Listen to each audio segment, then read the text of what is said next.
What is up YouTube? I'm going to be running you through the cinematic look for all gaming videos, but you can also use it for other things video related.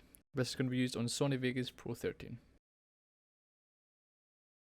Right, so straight off the bat, we're jumping into Sony Vegas Pro 13. I'm going to start fresh and I'm going to open up my first video, which in this video we're going to be going through different layers and stuff like that. And the way you can lay it out. So I'm going to be using this desktop video here, which you may be thinking, what one? Because I'm doing a commentary over my video here because my microphone was not working.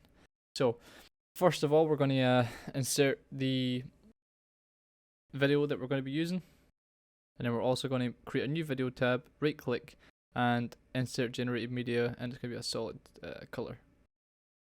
Leave it white, and then we'll go. Now with this, you're going to click on the composition mode, I think it's called, which is on screen. If you're stuck, just follow my lead. But what you're going to do is you're going to click on that and go into mask. And then you're going to stretch out to the obviously length of your video. Resize it down the way, and you should be able to get your nice cinematic look. Also, click on your video. Right click properties on the video you're using on the bottom, right click it and take off your resampling, just disable resample. Now once you've got all your clips cut down to size for whatever video you're using, obviously clip them all down, stuff like that, blah blah blah, resize that white top bar. Now that white top bar that you entered, that color, has to be on top. So if you're kind of stuck, just follow my on-screen instructions. Like I said, I'm trying to keep up myself with this. But yeah, anyway, once you've got everything cut down to size, find a good audio track, place it at the bottom, and obviously resize it to what fits. So it should look something like this. So I've obviously got my stuff all cut out and chopped down and stuff like that. And this is what it should look like after you've cut everything down to size. So now we're going to jump into Photoshop because we need some nice text. You can use whatever you want, but you want something that can potentially save PNG with a blank background. So what we're going to use is text on a background, obviously, at the moment. Photoshop is the best one to use for this, I would say, but yeah, it's all down to your own preference. So I'm going to go ahead and go with the alien leak text and just resize it here. Cinematic CSGO. But yeah, I'm gonna list all the stuff you need to do. So if you've missed anything, you can always go into the description, and there will be a list of things you need to do. First off, so it might not be as clear as what you were expecting because it's a kind of commentary tutorial. So I apologize for that, but that's the only thing I'm apologizing for. You should be able to quickly learn this. Anyway, so now that we've got a background here, or a background text coming on, we're just going to resize this, apply and save it. So once we've saved that, we're going to save it as PNG and save it somewhere where you know where it is, kind of thing. Fucking typing. Right, so go save it on my desktop. Come on. Seriously, fucking hurry the fuck up. Alright, there we go. Save that. Bish bash bosh. Now we're back in here. Now we need to make a new layer on top. So insert a new video track on the top. Or is it on the bottom? I think it's on the, is it? Yeah, on the top. Yeah. Insert a new video track on the top. Now import your text. Now once you've imported your text, what you want to do is obviously find out where you want the text to kind of come in, really.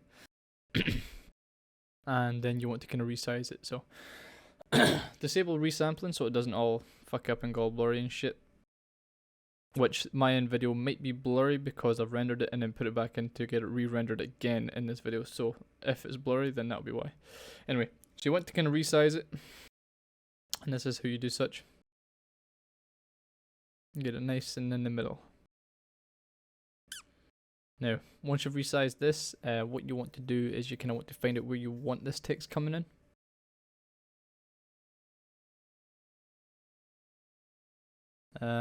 Just kind of like mess around, tweak around with it. Make sure you kind of blend it in a little bit, so it's got like a gradual come on, so it's not just like bam in your face appearing there, you know, like such. Looks good, looks good. So once you've got your good camera angles and stuff like that, you can have such a thing like this.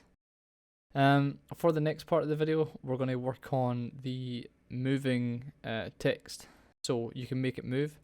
Now what you want to do is you want to kind of move it over to the left, so kind of move it off centered a little bit. Go down the bottom here, drag your little thing over to the right, which is all maximum. Click on your image and then hit the arrow key a couple of times to the opposite side that you were going. Now this one, I went a little bit too far, so it's going to move fast. But you kind of get the gist of what I'm doing here. So you go to crop, move it a little to the left or right, whatever's your preference. Go down the bottom and move the animation to its end. Click back on the picture and move it further over to the right again. Now, once you've done that, all you have to do is just hit the crossbar and you should be fine. Now, here's what it should look like afterwards. So when you play it, it's going to gradually appear and it's going to be moving.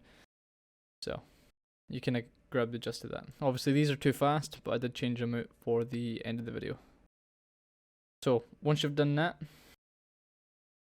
you want to make sure the multiply mask's on at the start. You want to go to your properties of your videos, make sure they're all disabled resamples, and you want to add the levels, I believe it is what I'm looking for in here. Yeah, levels, there we go. So we're adding that, and then you're going to go up the top where it says default and go to computer RGB to studio RGB, and then bump the input start up just a tiny little bit. That's all you have to do.